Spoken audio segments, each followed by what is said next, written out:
Welcome to another one. Thank you for tapping in. If you're just tapping in, please hit the like button. Also share. And if you're not subscribed to the channel, please go ahead and subscribe to the channel. For all my loyal subscribers, I want to thank you so much for your kind words, your patience with me, your support, your words of encouragement. It's greatly appreciated. We on to another part of my prison journey. I want to first apologize to my loyal subscribers and to anyone that's just tapping in. I kind of missed a few days of dropping some content. I've been a little busy taking care of some personal issues. I hope you can forgive me and I hope you can understand. Pretty sure you will. So, yeah, I've been doing well. I'm doing much better. And I hope that the time we've missed with each other, y'all have been doing well as well. Y'all have been progressing in life, and y'all have been learning some things from these videos that we've been sharing. Yeah, we on my prison journey. Oh man, when I'm dealing with my prison journey, and then I'm out in the community, either working or doing some community service, I gotta say this, and I shared this with a lot of people that's in my life right now. There are times when it all feels like a dream. There are times when I can't even believe where I'm at in my life right now. I can't believe how much God has blessed me. No matter how small it is, I'm just so grateful for that. Because I've never, and I gotta be straight, I've never in my entire life seen myself being where I'm at right now. Doing something positive, doing things the right way, irregardless of obstacles that may come in my way, because there is a lot that comes in my way, trials that I'm facing, and boy, God knows I face a whole lot of them. But I'm still, for whatever reason, I'm still staying the course. So I have to be thankful to Almighty God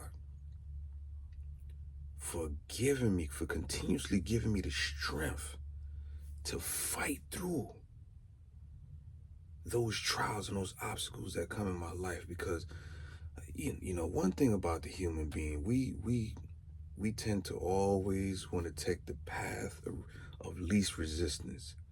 And I can understand why, because we don't too much care for pain. We want to get away from the pain. And a lot of times, the more we run, the more God is going to stir us back in that direction to face that pain, because it's only designed to help to build character and strengthen our will. So, I just got to say that I'm so grateful to God, and I thank him each and every day for just giving me life, giving me the opportunity to wake up the next day, giving me the opportunity and the chance to make it right, correct whatever wrong I did the day before, giving me the chance to wake up and fix it, man. That's a feeling that's priceless. I don't know if we think about that enough, but if you don't, try your best to try to think more about that, because it's a blessing for him to allow you to wake up and have another chance to get it right. Yeah, so anyway, my prison journey, we getting ready to start trial in the federal system. We picked our jury, and day one of trial has begun. Now, the one thing that I shared in previous videos about my case, which is kind of unique for me, is that to me, there's hardly any evidence. There's no direct evidence as far as I'm concerned. There's no video surveillance. There's no phone recording. There's no marked money that was recovered. There's none of that. There's just a set of binoculars that has no recording on it, obviously, and the confidential informant is not going to be coming to trial. And their reason for that is that he's being used in further investigations at the time, and they don't want to compromise his identity and mess up those investigations that's taking place now. What does that have to do with my case? Absolutely nothing. But nonetheless, they denied the motion, so we have to proceed uh, with the case. And, if there is a conviction, then we'll kind of attack that on appeal. So day one, they just kind of bringing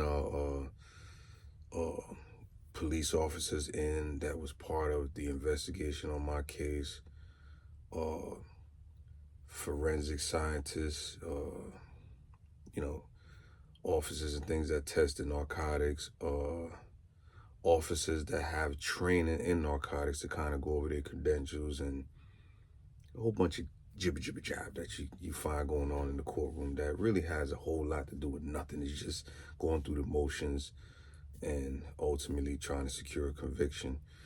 So, the one officer that I actually went to meet that told me that they had the sales on me, he was on the stand, and my lawyer asked him some very critical questions that, kudos to him, for asking those questions.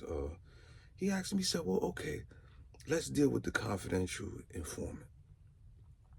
Did you search the confidential informant before they went to the defendant? Because they have to search them to make sure that they don't have any narcotics on them already, right? So that they can come back and say, well, hey, this is what he gave me. So they have to search for those things. So he asked the officer, well, what was your procedure in terms of searching a confidential source?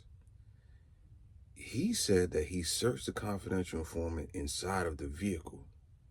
My lawyer said, okay, well, go through it. Tell me how you searched. Did you just, so I just patted the confidential informant down. He said, did you have the confidential informant take their shoes off? No.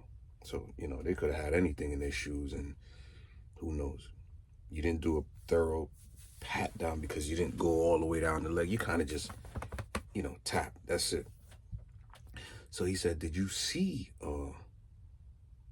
the confidential informant get anything from the defendant? He said, no, I didn't. He said, why is that? He said, because they went around the block somewhere, and then the confidential informant came back and gave me the narcotics and said he got it from the defendant.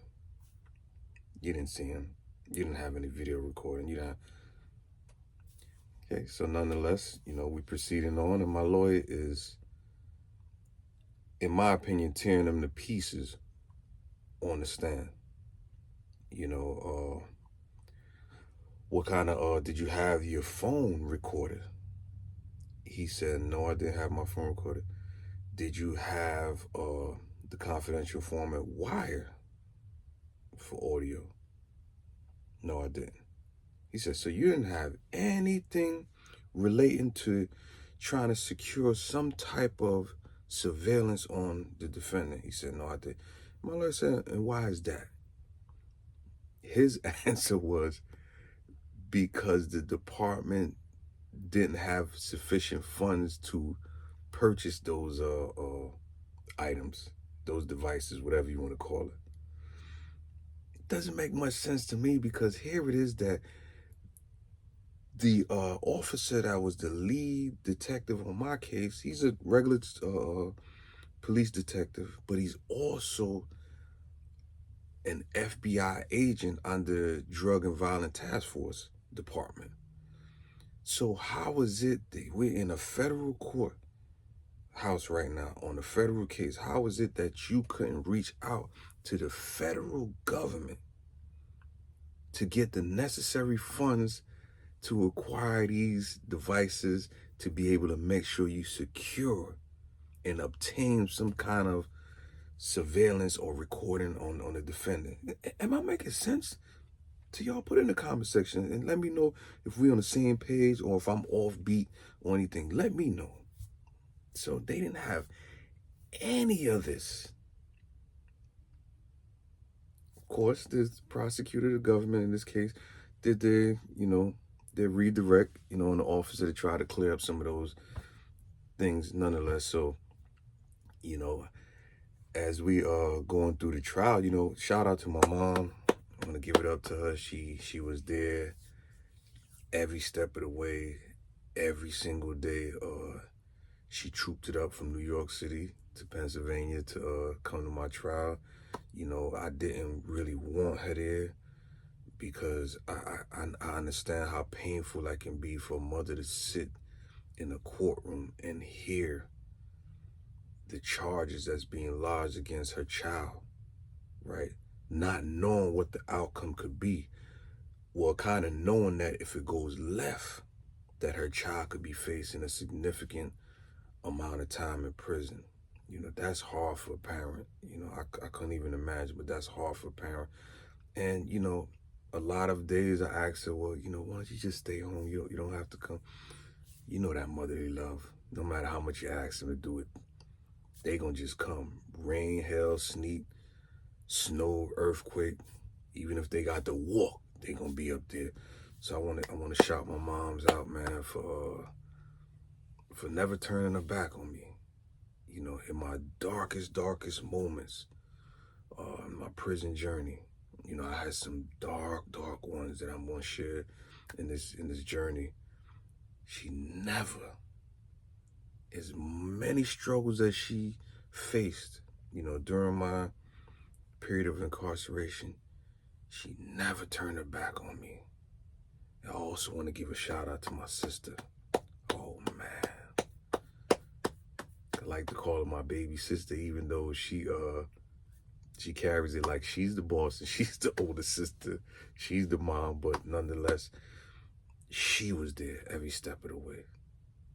She kept reassuring me that no matter what, we'll get through this. So I want to, you know, I can't even find the words to express my gratitude and my thanks to family. And I want you out there to know that how important family is.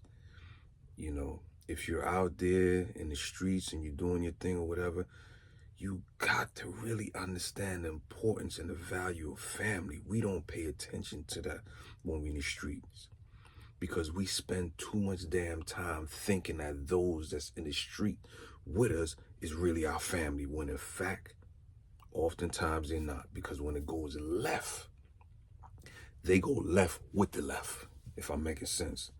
But family is always gonna be there. I'm not talking about the entire family because we know the extended family, made cousins and things like that. They, you know, a lot of times they don't carry it like their family. But I'm speaking about mama love. Maybe even father, sister, brother. And sometimes brothers, they get a little shaky, but you know what I'm saying. You know exactly what I'm saying. We're gonna just start with mama love. She oftentimes would never ever turn her back on her child. You know, the child could be in a burning house. Mama love is going in there to save her baby. So I want to give a shout out to them. I'm going to wrap this one up for today. You know, once again, I want to apologize for missing so many days. Please forgive me. And thank you so much for your support. Thank you for taking the time out your schedule. You know, a lot of us have a busy schedule, but thank you for taking the time out to just sit and listen to these words that I'm sharing here. Once again, go ahead and hit the like button. You know, also share with your friends, family, and whatnot. And if you're not subscribed, it really helps in the platform. Go ahead and subscribe for us. And I'm gonna leave as I always do. Remember, and please try to always remember, no matter how difficult your day is, that your potential for greatness is unlimited.